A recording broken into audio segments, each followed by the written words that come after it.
My name is Natalie Perez, and I have an interview with a member of the band Suffocation on May 9th, 2017. First off, if you could please tell me the story as to why and how the band came to get its name, Suffocation. I haven't heard the story.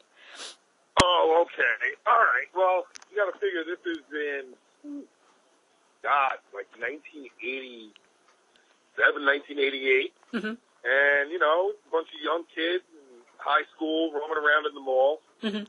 And we went down to a food court in there, and we were sitting around because, you know, as kids, we were always sticking around with bands. We were always trying to make a new one or jam with different people, you know, in high school and stuff. Mm-hmm. So we sat down at a place in the food court there, and we just started tossing some names around. Mm-hmm. And it just so happened that we were like, Suffocation? Yep, all right, fine. That's what we're going to do. And, you know, Frank was pretty much the guy that called it. Mm-hmm. You know, it was me, him, Josh Barron, mm-hmm. You know, a few of us that were just hanging out in the mall, sitting at the food court eating. And that's really how the name came up. Mm-hmm. And I'm not sure if it had some influence from the Morbid Angel song or not, but it just seemed to stick, so we just stuck with it, you know? Cool. During your musical career, you guys did take a hiatus, but if you don't count the hiatus, you guys will have been a band for almost 30 years. What comes to mind? Old. Of course. That's what comes to mind. Old, you know what I mean? Yeah. You're pushing 50, you're like, oh shit, man, I can't believe it's been that long. But I mean, I'm honored, you know. I mean, you know, to be able to play this kind of music and still have some longevity in it, stuff like that, it's still pretty cool, you know. But yeah, I mean, it's been quite a while, you know. When you're looking at 1987, 1988, when the name of the band formed, all the way up until now, and the amount of touring that we've done for it, you know, even with the hiatus, so it's been a pretty crazy roller coaster of a ride, man. I got to tell you. Do you guys plan to do anything for the big 3-0 when it does happen, or nothing yet? No. I mean, I guess when it actually does hit, we might even be on the road. Mm-hmm. But for us, you know, it's just another stepping stone. It's not like really anything that it's not anything that we said, okay, man, we're going to celebrate this. Like, we've been around that long. We're kind of like, oh shit, when's the next show? You know what I mean? So, yeah. It's one of those things, you know. It's like, how are we going to make anything any better? Where are we going to go and play? Is there cool bands we can play with? That's really more of what we look for in what our musical career has. None of us are really going, oh wow, it's been 30 years. In fact, none of us really even paid attention to it until we started doing the interviews with these guys. So, it's an interesting little thing, but that's just the way it is, you know? You guys have 8 albums under your belt. Do you plan to take any of those and play them from front to back like other bands have been doing, or is that not your thing? You know what? We've really been considering it, and I mean, just because of the fact that now the new record is coming out in June, you know, we're more concentrated, very much so, on playing the new record and everything. Uh-huh. But you know, when it comes down to Suffocation, it's like none of the records are easy. They're all records that you have to like practice, and you know, you have to have rehearsal behind it, and things like that. So as the band has gotten older, and because we have so much material, you know, it's like when we go to rehearsal, it's like we pick and choose what songs we have to rehearse to bring them live. So to do a whole album is a whole other ball game. But we have been considering it. You know, we did you know, every now and then we post it and we try to see what the fans, you know, on our social media would really like and would really like to hear from us. So, you know, we are considering, you know, maybe playing Effigy of the Forgotten or Fears from Within from front to back, but it probably won't be for a little while. Only reason being is because we have new records up now. Yeah, so we'll be playing mostly that, you know what I mean? Now, I know this probably won't ever happen, but a lot of metal bands are switching over. Will Suffocation ever hit the acoustic route? No, I don't think so. I mean, you know, there's nothing saying that us being heavy, we wouldn't put a little bit of a clean riff or, you know, something in the middle of a song, but it wouldn't be like, you know, straight up a Suffocation acoustic, it would be more to add a different dimension into a song that we do death metal-wise. It wouldn't ever, and we've done that before. There's other songs like Torn Into a Thrall, acoustic thing. Sullen Days has some acoustic in it. And even one of the new ones has a little bit of like an acoustic guitar thing in it. But it's never going to be the mainstay, if you know what I'm saying. We're a death metal band.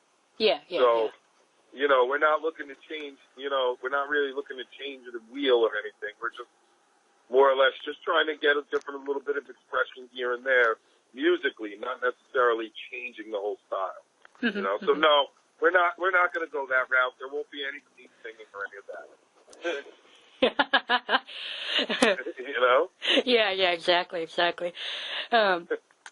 But even though, you said that it probably won't ever happen, if it were to ever happen and it were to go as far as playing a show acoustically with the death metal vocals, do you think a mosh pit would happen anyway? I would like to hope so. I would like to see that happen one day, maybe, but that'd be funny. Yeah, it really would be. Granted, I love it when the crowd gets rowdy and everybody has a great time going to see the show, A lot of kids go out there and a lot of people go out there to really, vent their aggressions throughout the course of the week. But, I also do have, a pretty good respect for people that come there to actually see a band play, you know what I mean? Exactly. Some people aren't looking to do backflips in a mosh pit. They're just looking to check out musicians and see, some of their favorite bands play music. And that's not a bad thing either. So, in both standpoints, it's kind of like, it's cool. But, we're just never going to do that as an acoustic thing. It's just not going to happen. All right. Out of all of your catalog of releases, you have only released one live album.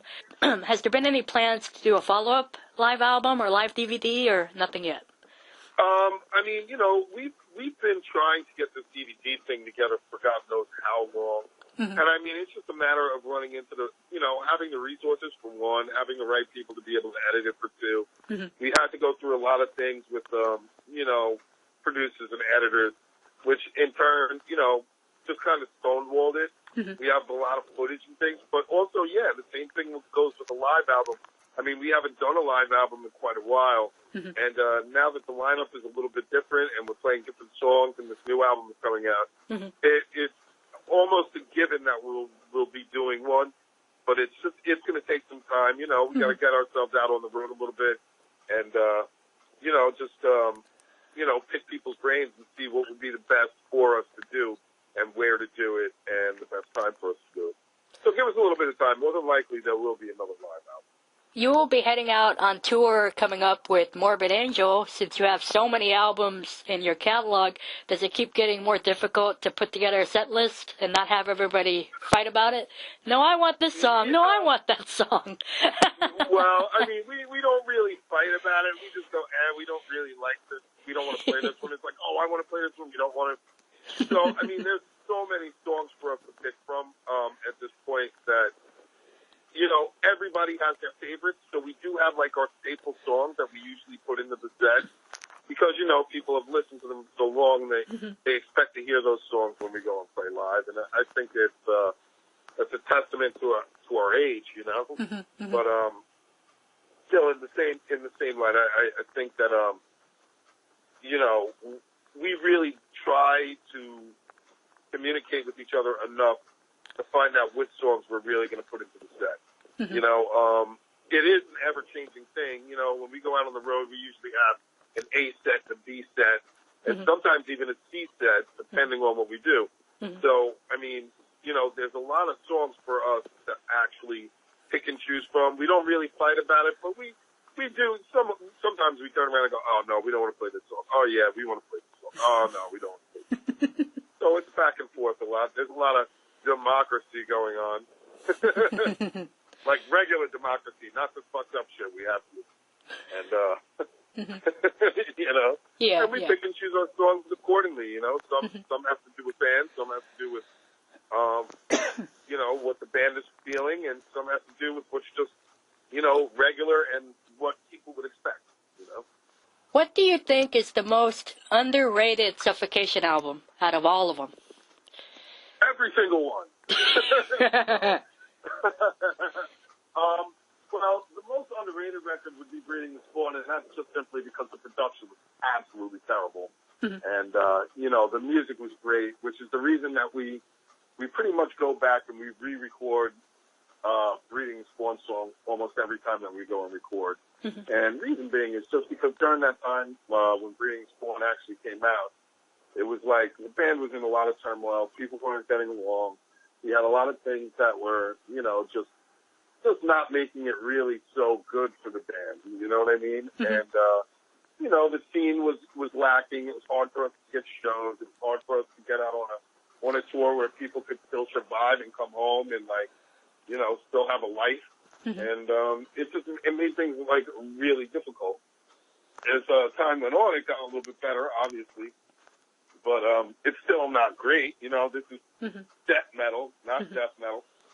And, you really don't make an awesome living, so everybody has a side job or another job that they can do. And, we just go from there. But, I mean, it's great that we still have that kind of longevity, that we still do that stuff. It's like, I'm happy that we're going to be back out on the road. Exactly. Your new album, Of the Dark Light, will be your third album for Nuclear Blast Records. Do you think third time's the charm for this album and the label? Well, I mean, with the label, we have a pretty long history with them. We did do an EP way back in in '89 that came out on Nuclear Blast before Nuclear Blast was the awesome label that it really is right now. I mean, they've always been a good label, but this is in the early days, and we had that EP. So really, it's the fourth release for us from Nuclear Blast as a whole, and Nuclear Blast is a great label. I mean, they support the underground bands to no end. They try to keep everybody together out there. It's really a good label, and I'm happy that they're out there. They have a lot of great bands now, and I'm pretty happy to see them grow as much as the industry, is starting to wane. I'm happy that I'm seeing them grow, because the underground is really what is, supports the music scene more these days. People are out there buying picture discs, people are out there buying posters, people are out there buying pins. They're not just going to see some concert, at a huge concert, and shirts are $90, and, seat ticket prices are expensive, and the rest of that. These guys, every 4 days are going out to a local show and buying this stuff, supporting the underground, and that's really how Nuclear Blast has been. They've been that kind of label that has supported so many bands to get their start in careers that, they're really doing the right thing, I think. In my opinion. Since you just brought up merchandise and stuff, out of all the merchandise that Suffocation has released over the years, what would be your most favorite item and why? Well, I mean, there is so many items. There's just so many items. I mean, we've had quite a few reprints of the Effigy of the Forgotten shirt. And, let's say back in 1991 when that album actually came out, printing and screens and things like that, and the printing presses weren't as far along as they are now. So we did do a reprint, like a full-color reprint of Effigy of the Forgotten, and I think it's like a really badass shirt. The colors came out really well. The shirt itself is really well. So it has to be one of my favorite items of anything that we've produced, I also still like the sweatpants, too. Sweatpants are really cool. Yeah, my dad has a fancy liking to those. I call them shiny shorts, but I guess they're like jersey shorts, and they have like bands' logos on them from time to time. Yeah, every time I go to a show, I look for those for him, and a lot of bands have them, and a lot of bands don't. So it's hard to come by. Yeah, I mean, I think it's like, when you're in a band, especially like ours, like a death metal band, it's not like you really have the choice to bring everything that you possibly could. And sometimes, there's merch restrictions and things like that. So bands have to really be picky in what they bring out, They'll be like, this is our best seller, this is our best seller. If you get a chance to do the running shorts or do jogging shorts or, those nice shiny shorts that you're talking about, it's usually like an extra item. But I mean, for real, most bands now are traveling clothes salesmen. Mm-hmm. You know, because that's where everybody makes their real money from. Mm-hmm. To be able to survive is selling merchandise. Yeah, exactly. And last question, what does Suffocation have planned for the rest of this year and to next year? Well, for next year, we still have a lot of it still open. There's a lot of things that are up in the air. But for this year, we've got the shows with Morbid Angel coming up in June. Mm-hmm. We have all for July. Mm-hmm. August, we go over to Europe. We're going to be playing festival season with Power Trip. Have a good time with those dudes. Pretty much, we're probably going to be going to South America, somewhere along the way in there, and then we're looking to come back to Europe after that, Mm-hmm. and that should pretty much finish out the year. And then next year, you know, it's going to be all the other territories that we normally wouldn't be able to get to. You know, like try to do China and Japan and Australia and Mm-hmm. the Philippines and Thailand and India and those sorts of places. So, I mean, we have a lot booked right now, but there's still a lot more that's being done. And, I mean, you know, it really wouldn't be right for me to tell you guys about that stuff only because it's still in the works. You know, it may not happen. So Yeah. we don't know as of yet at the end of the year. But right now we have those 3 or 4 tours that are going on, and it's going to be quite a busy summer until the end of the year for us. So that's always a good thing. Cool. Well, that's pretty awesome. Hopefully you get to go to some places you haven't been to. I've asked bands before that have been around for as long as you have. I'm like, well, you guys still haven't been to such and such place yet? You've been around for how long? Why is it taking you so long? You know, it's tough to be able to find trustworthy promoters, trustworthy booking agents in specific areas, Mm-hmm. especially if you don't live there, you know. Mm-hmm. I mean, the great thing about social media at this point is the fact that, you know, people from different areas can get in touch with you easier than it would have been back in the day when we first started. You know, everything was mail order, so you weren't able to really sit there and communicate with people you don't know, talk to the people that you do know, find out if they're really doing anything good, you know, and try to get out there. There's plenty of places we haven't been, and, you know, that's always the goal of Suffocation, to try to get to those places that we haven't been to and play in front of those fans, you know? Yeah, exactly. Well, thank you very much for doing this interview, and hopefully... Anytime, Natalie, anytime. Hopefully I get to see you guys again. The only time I've seen you guys was way back in like 2009, 2010, where you were support for Devil Driver and Goat Whore and I Will Be Done. Yep, that was a good one. Yeah. That was a fun tour, man. It really was. But, yeah, I mean, we should be out there with Morbid Angel, so if you get the chance, come out and see us. All right, will do. All right, Natalie, you have a great day, all right? You too. Thank you again.